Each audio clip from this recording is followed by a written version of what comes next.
Street Capital is pleased to be sponsoring this morning's keynote speaker, Phil M. Jones. Phil Jones is the best-selling author to Exactly What to Say, Exactly How to Sell, and Exactly Where to Start. He had his first business at just 14 years of age and is the youngest recipient of the British Excellence in Sales and Marketing Award.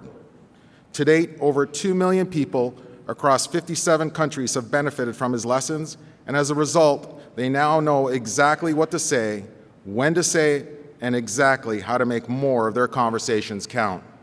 Please welcome Phil Jones.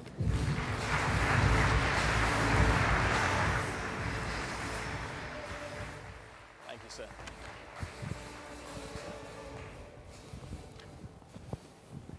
Ladies and gentlemen, good morning. I need you to understand this. There are only 3 different forms of motivation, and they all work. One is incentive motivation. If you do this, then this is what you'll get for it. That works, right? Many of you are in this business because of the fact that that works. Second form of motivation, fear motivation. If you don't do this, then these are the consequences. That works, right? That makes you get stuff done sometimes. See, some of the changes you're going through as an industry aren't because you're choosing them. It's because there is a fear motivation driving you to make that change, yes or yes? And then the third form of motivation is incentive or self-motivation, doing things for your own reasons. Does that work too? Which one of those works best? Trick question, really. They all work. Biggest difference, though, is the feeling upon achieving success when those different motivational forces are used. If you use incentive motivation, what do you feel upon achieving success when incentive motivation was used to get you there? What is the feeling at the end of that success? See some of you nodding. What do you think the feeling is? What do we feel in here when incentive motivation got you there? Accomplished, maybe. Just play with this for a second, though. Have you ever had incentive motivation drive you towards something, and then you spent the incentive before you gained the incentive, even if only up here? So you found a way of being able to say, I'm going to get this. So before you actually accomplished the goal, you took the decision to be able to say, I'm going to get the goal, so you took the reward early. So what is the true feeling when incentive motivation is used to get you somewhere? Relief. Relief is what we end up feeling. It's like, whew. What about fear motivation? What is the feeling upon achieving success when fear motivation drives you to do something? Same again, isn't it? Whew. Relief again. Is that a feeling anybody in this room craves to have in abundance? Didn't think so. What about self-motivation, though? What is the feeling attached to that as a motivational force if self-motivation or attitude motivation moves you towards something? What do we feel right now? Accomplished. More than that. What is the feeling? Accomplishment is what you get. What is the feeling when you feel accomplished? Successful, awesome. More than that. Proud. That's the word. Who would like to top up on pride occasionally? See, pride is an unlimited resource. We can get after that as often as we like.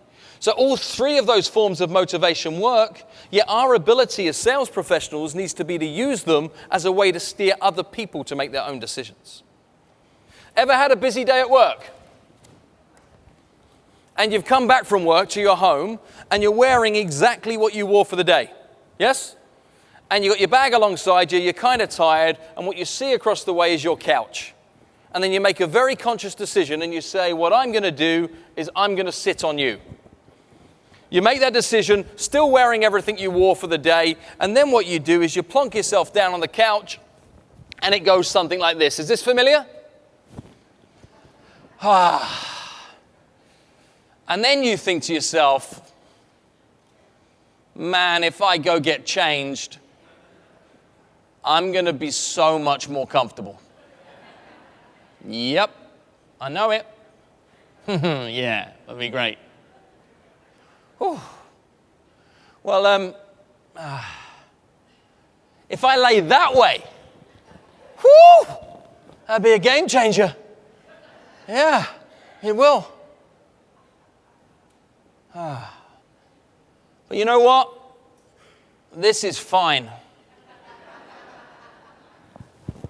True?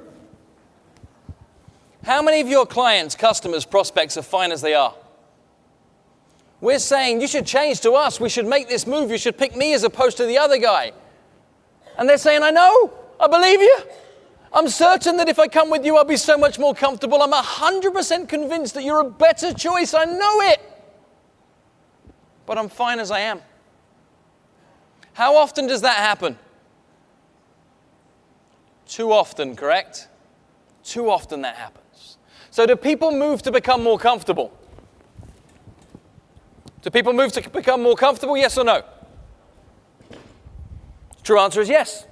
Some of the people, some of the time, move to become more comfortable. Do people move when they're uncomfortable? More of the people, more of the time, move when they're uncomfortable. A mistake that many people make is they say, come with me because I'll make you more comfortable. And the world goes, I know. I agree. Yet we know that more people move when they're going to avoid a loss than when they're going to reach for any potential gain. We have to use that in our conversations with customers. Almost everything I'm sharing with you here is through the power of questions. Questions are the key to all of your success. In fact, questions are the one thing that won't go out of fashion. Questions are the key to influence in any given set of circumstances, and something that will never, ever, ever change is a 5-step process that I think is essential for you to get your own way more often. And the 5-step process is this. Firstly, it's questions. Because what questions do is they lead to conversations. Conversations go on and become relationships. Relationships then become opportunities, and opportunities become sales or decisions. See, what everybody wants is more sales. What we really should be doing is asking more questions. Let's run those 5 steps again. What was it? It was questions that create what? Conversations. I know it's early. Those conversations become relationships, which then become opportunities, and then those become sales. Have you ever got to the end of a presentation with a client and then said the words, do you have any questions? I see everyone nodding along. Please, will you stop it? See, when you say, do you have any questions, what does the little voice say? I should have questions. I should have questions. I don't think I have any questions, but I should have questions. Issue. What did she not tell me? What did I not hear? I tell you what, I probably need to think about it. Have you got a brochure? Can you send me an email? See, we created that by asking the question, do you have any questions? See, if you ask the question, do you have any questions, what you're saying to somebody else is, I haven't told you everything. So we're creating curiosity and ambiguity in the other person by trying to be helpful at the end of a sales presentation. If you flip the words from do you have any questions to what questions do you have for me, what do you think the typical answer to that question is going to be? No questions. No, I'm good. Which means what? If you say you've got no questions, what does that mean in that context? It means I've made my mind up. Which means I'm good. It means I've got all the information to make a decision. It means I'm comfortable. Or they might have a question at the very front of their mind. So what do they do with it? They give it to you. And then you can tackle that question. Make that simple swap in all of your conversations with clients. Watch how much more you'll control it through to decision making, as opposed to create a stall in the process that you did really unintentionally, but hopefully by me unpacking it that way, you can see the damage it's causing in your conversations. I'm 100% certain that most of you in this room at some point in your life have lost or delayed a decision, though, from giving too much information. They see you as the expert means that we need to behave like one, yet people make their buying decisions in very, very different ways. Perhaps said best by my late grandma. My late grandma once said, she said, Phil, if everybody thought in the exact same way, wouldn't the whole world like to marry your grandfather? Different things in different ways. Quick example is I did a big piece of work with the telecommunications industry when they went through the change of moving from analog lines to digital VoIP-based telephone systems. When they went through this change, what they decided to do was to send the engineers out to go meet their customer base. So when the engineers asked the question, how does this work? What do you think the engineers said? I've waited my whole life for this question. And they unpack on them the exact way it works, leaving the client to be confused, overwhelmed.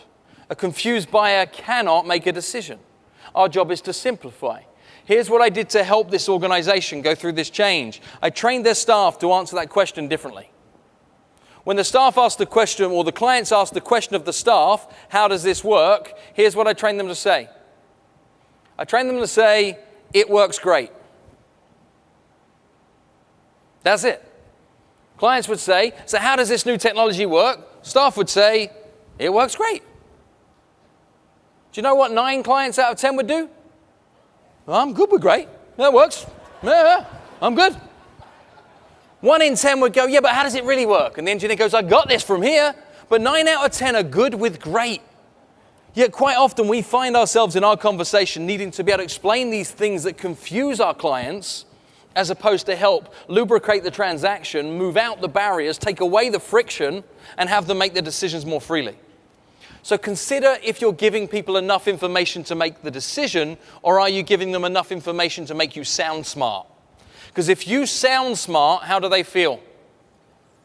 Stupid. If you can simplify what you're asking them to see so they feel smart, then what we are is in a demonstrably different position. Do you get clients challenge your authority? Do they come up with pieces of information like, well, with what's happening with the political scenario in the United States of America, I think what we might need to do is to make some changes right now. And then I read this in the newspaper about that, or I've seen the guy at the bank and he said this. How often does that stuff happen with your client bank? Where they become instant experts about your expertise overnight and start to tell you about the things that you know and that your stuff might not be right. Does that happen? Who's in control of every given conversation? You are. When clients throw those kind of challenges at you, what do you typically do? Respond by trying to tell them they are not right, also known as wrong. Who likes to be told that they're wrong? See, what happens is that our buyers and our clients now are armed with more information than they've ever been armed with in their life. So what happens is they have this level of education that they bring towards you, what they think is right. You say you're wrong. Now all of a sudden we have a conflict. Might not be seen as a conflict, but I tell you what's happening inside, it's a conflict. When somebody brings a conflict, your ultimate goal is to not fight the conflict.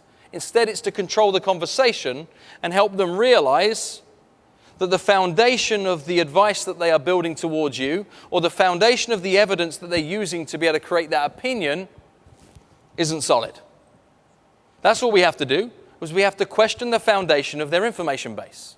And we do it by asking a question, because we know it's the questions that control the conversations. If you just create a simple preface to a question, which is what do you know about, or what do you understand about, next time when somebody says, well, what about all this change in the political situation? Shouldn't that mean that we do something right now? You say, well, what do you know about the real impact that that political movement is having on the mortgage markets? I don't know. What do you know about the reasons why we picked this deal for you 2 years ago? I don't know. See what happens when you can ask a question of your client, they come back with a response, I don't know. Who's now reestablished as the expert? It's right back at you. So be prepared to challenge the questions you have with questions. Let's give you another quick way of challenging some of the objections you faced. Do you get clients give you objections or reasons why they don't want to move forward with you? What are some of those objections? Better rate elsewhere. What else? Want to shop around? Happy with existing? Need to speak to my partner? It's funny this list is remarkably repetitive regardless of industry. Same set of circumstances. Who's the person who's in control of every conversation? Person who's asking the questions. So what if you could take every objection and see it as nothing more than a question? So when somebody raises an objection of you, how do you get control back? Ask a question. See, right now I wonder if some of you in this room, when somebody says I get a better rate from the bank, you say, well, we could do better rates too, and let me shop around and see what I might be able to do. Yes? So what we should be doing is looking to be able to control the conversation. Every objection is challengeable with a question.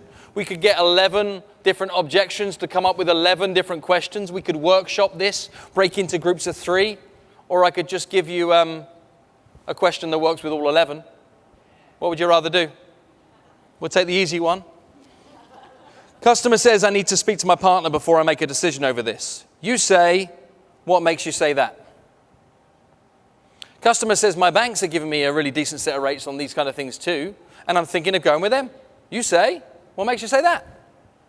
Customer says, I'm super happy with my existing deal right now. You say, really? What makes you say that? What do they now need to tell you? The rest of the story. See, in the rest of the story is the detail for you to be able to find your angle to help them see why you're the better choice.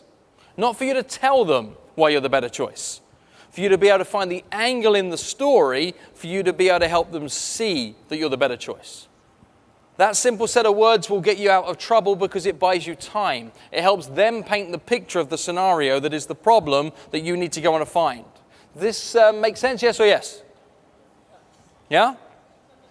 I shared with you 7 sets of words from this little book. There's 25 sequences of words in this little book, and I also wrote 2 others. And I bought these all the way from the UK, and I didn't know who to give them to. So what I was wondering who wants them. See, here's the reality of what happens in life. I ask somebody who wants something, and people put their hands in the air, they wave their arms around, and they say, Phil, please pick me, please pick me, please pick me. The reality in life is I don't get to choose who's successful. That's a choice that you get to make. Still, some people get to the point where they could have had these things, and right at the parapet, they walked away. They got so close, and then they walked away. So this guy's expecting me to lower myself down and bring them towards him, and this young lady's going to get there before him, and then there's going to be a fight. No. Doesn't matter.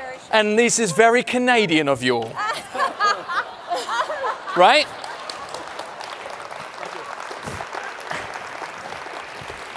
Thank you. Thank you. There's a tiny little point in that exercise, and I say a tiny point, it's a massive one. And that is that your success is in your hands. Everybody says they want it. Very few people are prepared to get off their backside. Most people want it handed to them. They want it brought to them, sat to them in the exact spot. If you want to be more successful, you've got to be prepared to get off your backside. I do need to let you know, though, that we do have a tiny little gift for you all.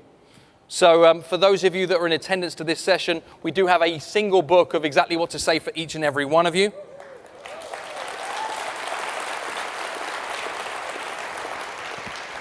And in conclusion from me to you, ladies and gents, I wish you all the success in the world that you're prepared to work for. Thank you so much for having me. Have a great convention here in Montreal. Thank you.